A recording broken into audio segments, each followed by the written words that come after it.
Hey guys, thanks so much for clicking on my video again. Today I wanted to just talk to you about a couple things that's a little bit different. I'm still talking about medication, but actually this time I won't really be focusing on prednisone. Some people have asked me what my disease is, and it's actually a form of rheumatoid arthritis called Still's disease. I've done a whole segment on this, so I'm not going to get into what that is. It's just an autoimmune disorder. And today, what I wanted to do was talk to you about different types of autoimmune medications that a lot of people take. These range anything from the TNF blockers like Remicade and Enbrel and Humera to things like methotrexate, which a lot of people with autoimmune disorders have been on, to even some sort, and that's kind of a chemo drug. We'll get into that in just a minute. And then something even called Cytoxan, which is a stronger chemotherapy drug. So I'm going to be talking about some of the medications that I've been on and sort of my experiences with them, because a lot of people take these medications, they've never really heard or talked to anybody that's been on them. I just want to give my take on some of these immune suppressant drugs. So the first one I wanted to talk about was methotrexate, and I was actually diagnosed with my disease before some of the newer meds came on the market that are really good for Still's disease and for all like lupus and stuff. I got ill before that, so methotrexate was one of the really main drugs that doctors would put people on to suppress their immune systems, that in combination with prednisone or some other type of thing like Plaquenil, which I'll get into later, which is also a little bit of an older drug. Um, and methotrexate, it sounds like a scary drug, and there are definitely things to watch on that drug, but it's not really as scary as it sounds. It is a chemotherapy drug, but it's in the ways that most people use it when they have an autoimmune disorder. It's in much lower dosage, so you don't get like loss of hair and stuff. I took methotrexate for 10 years in combination with other medications, and it definitely helped to get my illness under control for some periods of that time. Um, I think the biggest thing that I would say, and I took it through injection because I was really young when I was on it, and that's supposed to be a little bit easier on the stomach. You can also take it in pill form, which would be some pills. I think it's every week. I know the injection is every week. Um, and the only thing is that it would make me a little bit nauseous the day after. My doctor always had me taking folic acid so that it would coat my stomach, so it would be a little bit easier on my stomach, and that helped tremendously. Also, it's really important to keep going in every few months to get your labs drawn with methotrexate, because it's important to watch the liver functions, because that is something that's hard on the liver, methotrexate is, and it's also really important to check the kidneys as well. Any type of medication is important, but typically with this one, they really check the liver enzymes. Um, so that's kind of an overview of methotrexate. I really didn't have too many adverse side effects at all. When you're older, it's really important for women to really be careful about their birth control, because you don't want to get pregnant while taking methotrexate. There have been numerous cases of birth defects on methotrexate, so that's really important if you're sort of in childbearing age and you might be thinking about it. Definitely talk to your rheumatologist about that, and talk to your OBGYN as well. Another medication that I want to talk to you guys about is these types of medications called TNF blockers. And these are a separate type of category of medications that were kind of breakthrough drugs. They came onto the market in, I believe, 1999, and they really changed the lives of a lot of people struggling with autoimmune disorders, because many of them had such a good result for so many different types of illnesses. And so one of them, I've been on 3 out of the 4 of them. One of them is kind of considered a TNF blocker, kind of not. So the first one I was on was Enbrel, and Enbrel is a medication that you take through injection, and it's twice a week typically is what people take. And Enbrel is really cool because it doesn't have very many adverse side effects.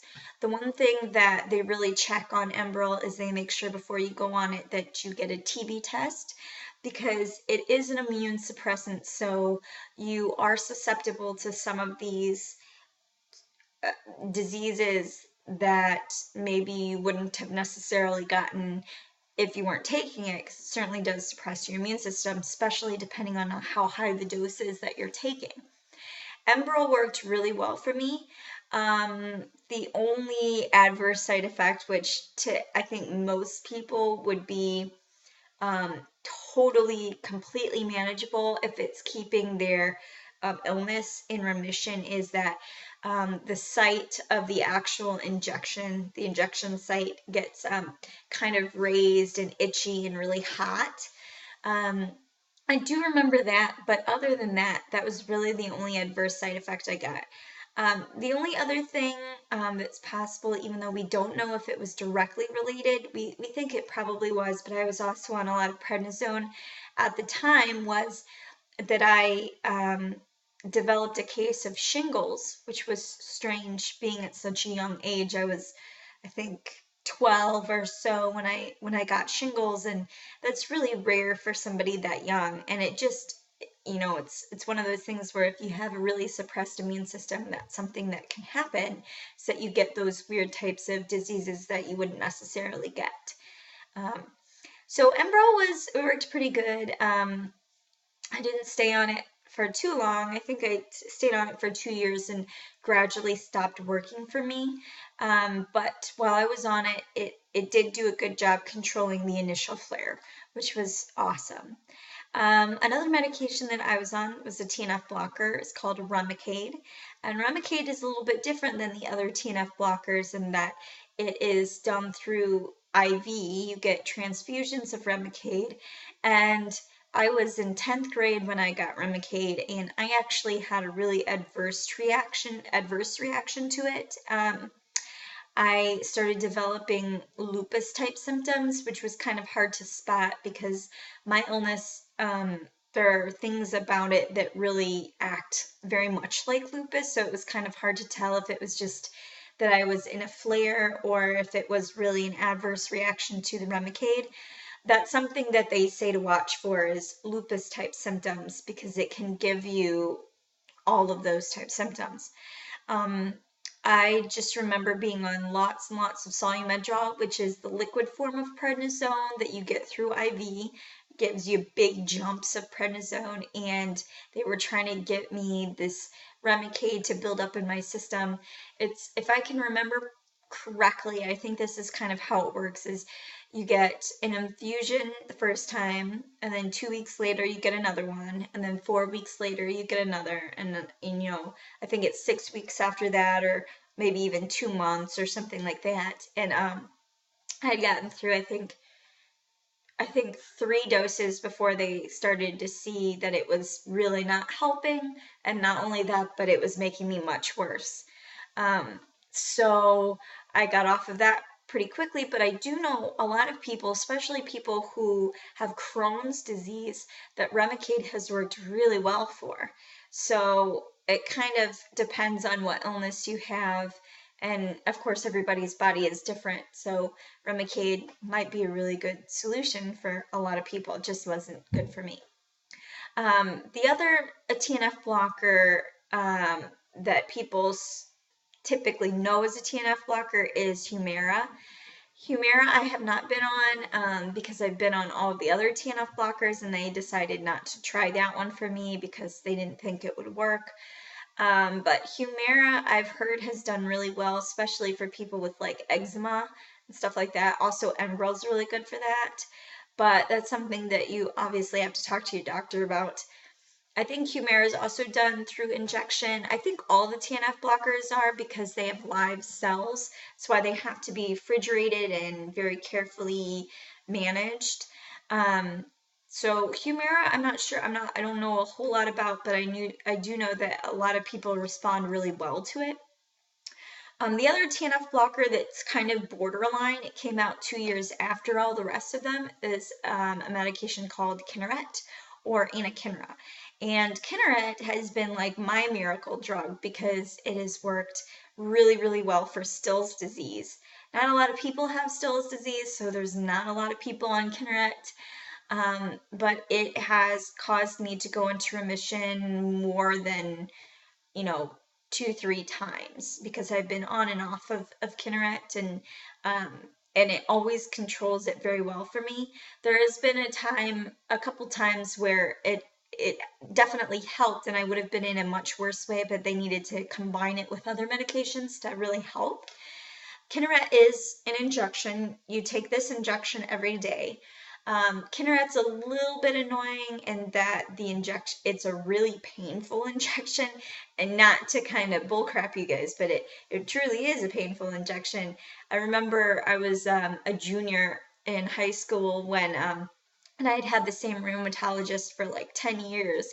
And he told me, he's like, most of our patients use some ice or something to put on the site and kind of numb it a little bit before you give your injection. And I was thinking, oh, shoot, I've taken so many things. I've had PICC lines, I've had IVs every day, I've had, thousands of times I've had my blood drawn. I can take a shot, no big deal.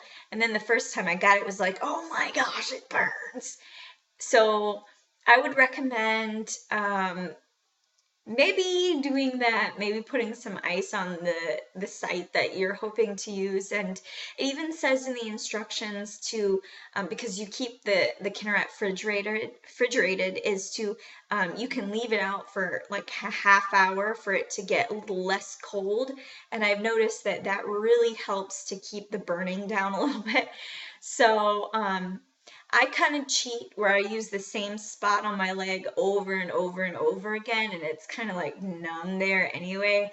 I wouldn't recommend that because I think that that's probably not how you're supposed to do it, but for some reason it works for me.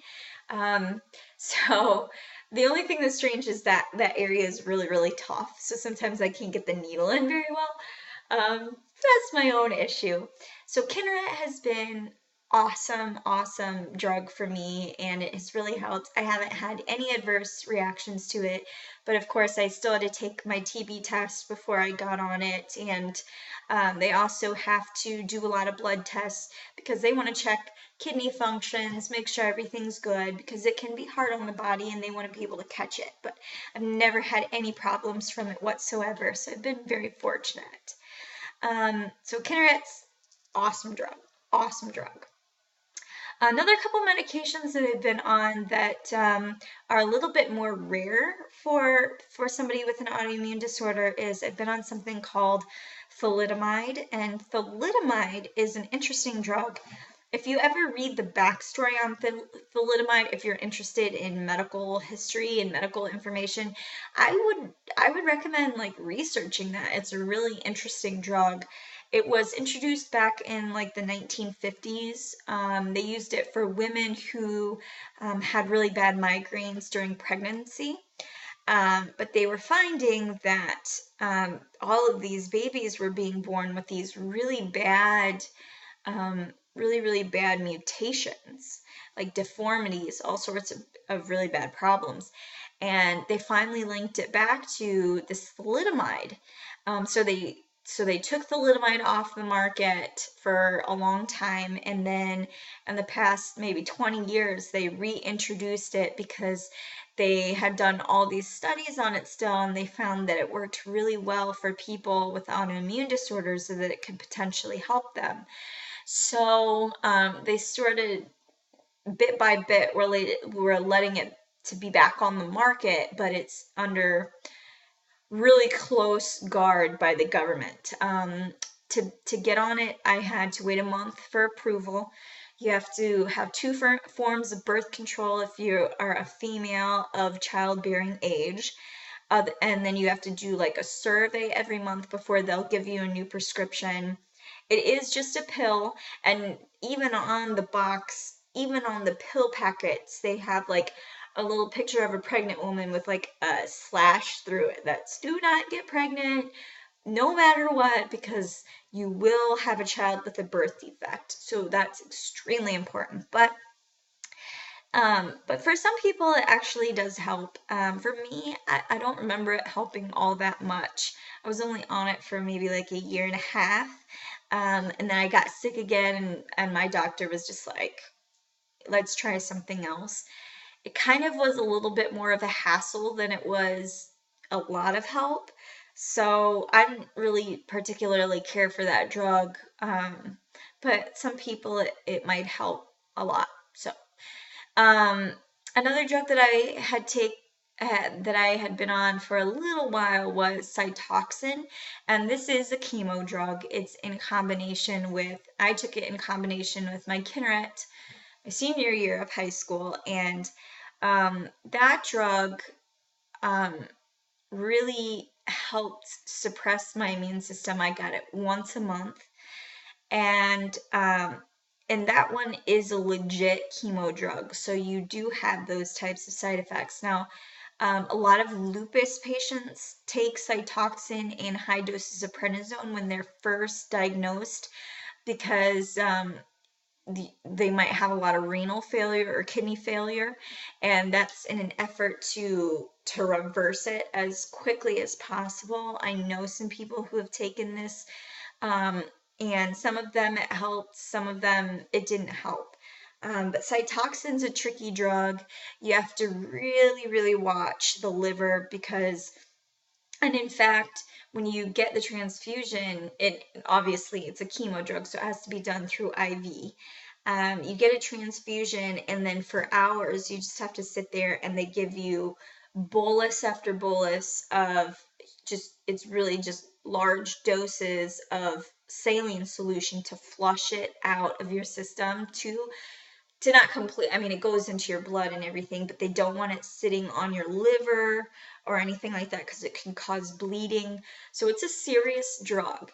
And that drug, I legit felt sick afterwards. I lost some of my hair, and that kind of stuff. And I know people that, lost even more. They were on a little bit higher dosages than I was. And Cytoxan is kind of hard to tell. I mean, I think it did work a little bit, but it's kind of hard to tell with that one because I think most doctors would most definitely use it in combination with another autoimmune drug because it's just kind of strange to use it alone. And then there are a couple other ones. I was on Plaquenil for such a short amount of time, I really can't give you a good idea of what it did for me. Plaquenil is a little bit of an older drug, and a lot of people with rheumatoid arthritis take this. I know a lot of people, I work in a health field, and I know there are a lot of patients with RA that take Plaquenil. It seems to help them. The only problem with Plaquenil is there's a lot of different ways that it can negatively affect your body. You have to, go in for eye checks all the time. You have to go and get all kinds of blood tests done all the time. So you can have a lot of problems with Plaquenil, but it can also help you a lot too. So, I can't really give an adequate, I don't know, really story about that one because I don't really know how it affected me so much. I kind of quit taking it because I wasn't getting any relief as quickly as I wanted to. I probably should have given it more time to build up in my system because that's typically how medications work, but I didn't really think that I needed it at that time either. So it was just kind of, it could have been my fault. So I don't really know. Also, another medication that some people with autoimmune disorders have is Cyclosporine. That is kind of an older drug now. I remember when I was first diagnosed going to a camp with kids that had all sorts of these types of disorders, and there were quite a few of them that were taking Cyclosporine.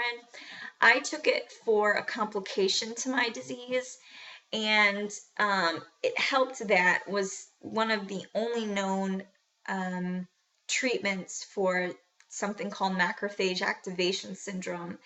Um, and unfortunately for me, I was able to take it for maybe 2 months, and then it gave me kidney failure, and I immediately had to get it out of my system and get my kidneys back working again. And they did start working again, thank goodness. But I did to go off of that one because it can be very hard on your kidneys. I was also taking a really high dose, so that might have been part of the problem, but um, I don't really know. So, and I've never been back on cyclosporine again. And again, I wasn't really on it for my illness, to maintain my illness, but it certainly did suppress the immune system. So if that is what your doctor's going for, then it would help. Um, so those are just some of the drugs I've been on. Of course, there are some other ones that I won't really get into because this is a long enough video. But so this gives you kind of an overview and a little tiny bit of a description of a whole lot of different medications. And if you guys want to comment or email me or message me, about any specific one, I can give you maybe a little bit more information and experience from that, because I really didn't want this to be too long of a video. So anyway, I hope you guys stay happy and healthy, and that you are on a treatment that's really working for you and getting you into remission and away from all that nasty, crummy feeling days, and away from prednisone. So I wish you guys all love and health, and thanks so much for watching. Thanks, bye.